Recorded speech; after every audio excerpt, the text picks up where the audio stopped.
Procedure documentation.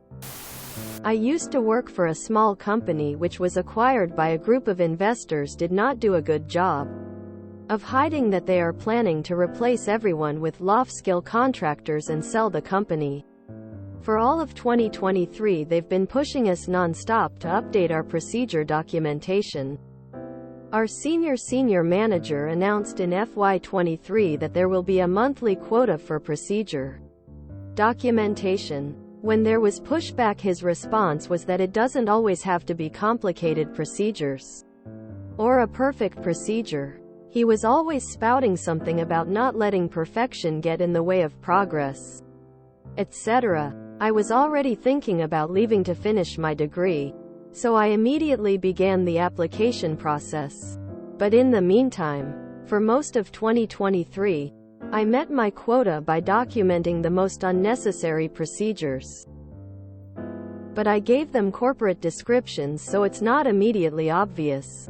Some of my favorites: how to turn on my computer, accessing information technology resources, how to log on to my computer, utilizing security practices for informational technology resources, how I delete and move files out of Google Drive, allocating digital assets for collaborative processes, how to block your Outlook calendar, automating availability information across teams, how to request new office supplies from Staples, physical asset procurement. Since our team will be let go early in any acquisition pretty early in the process, most of the lower-level managers left or were checked out as they job search.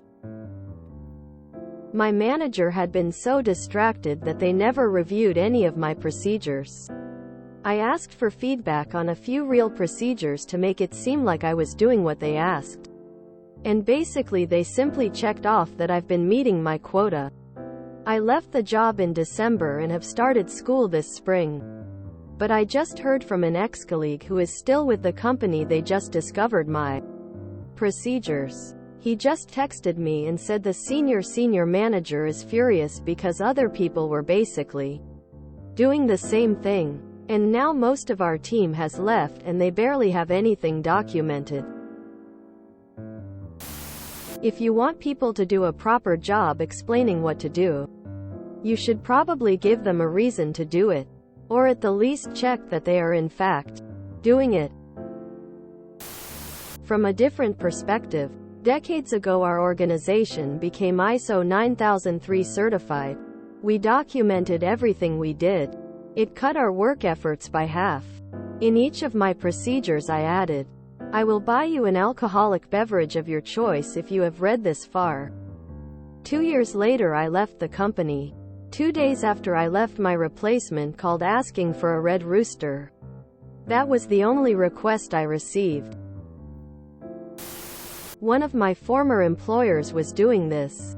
We were told to write procedure instructions so that anyone could do tasks. We did write these documents but made sure they were just a list of steps in order. They fulfilled the required aims perfectly. None of the knacks and finessing stuff was included. The company started to let the older staff go on early retirement. It was a sweet deal and lots of the guys took it. One factory. The whole workforce was retired because there were documents for tasks, right? The new staff couldn't get the systems to operate correctly. Oh oops. They had to hire back some of those retired guys as consultants and pay through the nose for the privilege of doing so. Oh, how we laughed. I worked briefly for a government department. We went through the "every part of your job needs to be documented" phase that was popular at the time. 2007-ish. The team leader created a folder in the shared drive for every section of our department. She then put blank documents into subfolders with titles matching the required procedure. Receiving and checking an application, procedure to reject an application, etc. Dozens if not hundreds of blank documents that we were supposed to fill with the required information, while also managing our regular workload. We got an award for being the first section to complete our procedure manual, and I know for a Fact that over 75% of those documents were still blank 18 months later when I left. To be fair, the Outlook calendar and Google Drive instructions seem pretty necessary in the company I currently work at. It's pretty wild working in a small tech company full of tech-savvy employees that is then acquired by an even more tech company more than 10 times the size, where some employees struggle with computers which they need to use to do their work. Your group of investors are very short-sighted and very stupid. They think their plan will work, but they did not factor in the ability of employees, especially engineering types, to look for patterns of behavior to predict what will happen, rather than what management says will happen. It's amusing watching someone else's hubris. Sort of an opposite story to maliciousness. I was hired as the sole Unix sysadmin for a system that was public-facing and failing spectacularly. We were on the local news and a healthcare facility. I found the issue in a week or so. This left me with about 30 minutes of work per day, but they were terrified of letting me go. So, having an entire test server, I wrote a document on how to configure and restore our 6,000 rupees X server so a WinXP help desk tech could do it. It took 4 tries. I would ask for one of the help desk techs to work with me, and we'd sit down with my document and I'd watch them answer questions and document where I needed more clarity. And on number 4 they brought that system up from factory settings to functional without my help.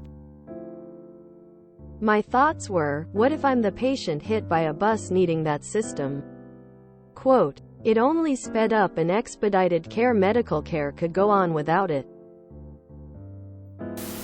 I recall deciding that I would leave at a certain date, then counted backwards by 45 days. Since I knew that backup schedule ran over 30 days, I removed my macros from my computer. In 30 days, more or less, my macros and the software to run the macros, which I bought with my own money, would be removed from the backups.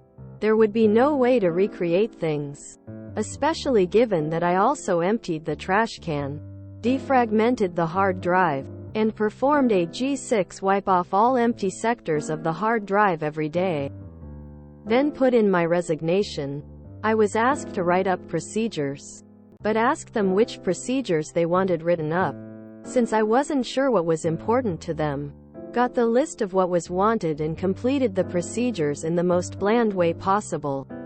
For example, procedure to send out instructions on how to sign papers as pre-electronic signature time, print papers and sign, return original signed papers. Don't think they really looked at the procedures before I left. Never heard anything later either. Technically, I did write procedures, but very generic. Anyone remember ISO 9000? Is that still a thing? Love it. Very nice. I suggest to also refer to other non-existent documents. Step 1, open computer. Step 2, log in. Step 3, see document NONATHING 00021.12.22 for the manufacturing process of document. 404 not found. Step 4, save document made in Step 3. Step 5, see document on how to shut down computer. A group of investors did not do a good job of hiding that they are planning to replace everyone with low-skill contractors and sell the company, and now most of our team has left and they barely have anything documented. I guess it sucks to suck. As someone who was a technical writer who wrote instruction manuals for years, I would give this 10,000 up votes if I could. Investment groups, when will they learn? Play stupid games, win stupid prizes. Nice. I went the other way and included specific audit scripting, results, and required initialing on each procedure to become a QA artifact. Gosh. Were the follow-on QA folks happy and the new bosses POD? Bahaha genius. Loving the corporate titles. By pushing. See Webster Merriam. The computer pointing device. CPD. Commonly known as a mouse. See diagram number 556. In the same direction as the buttons. Refer to document number 407 on electrical connections. You will observe the cursor. See illustration number 5. Move in and upwards. See Webster Merriam. Direction on the screen. See illustration number 2. You must be following the directive number 87, standard setup of computer equipment. SSOCE. And the illustration on page 75 of that document. Please do not insert any electrical connector into any bodily orifice or injury may occur. I have been through buyouts before. You had the most excellent way of dealing with their jerkiness from the new owners. Kudos for your originality in the descriptions of your tasks. And your consulting fee is now 100 per hour or 10x your prior wage. Fiona calls billed in 30 minutes increments and work performed in 2-hour blocks remotely or 8-hour blocks if on site. Breaks and lunch included. Ha ha ha. I do ISO for a few companies. And the ones is going to lose his certificate this year. Because of not running the system to standard. I can't wait till I can write about this, but I am playing the long game. If you enjoyed this video, please check out our playlists full of similar content. Epic Ericast is like doom scrolling for your ears. Please like, share, and subscribe.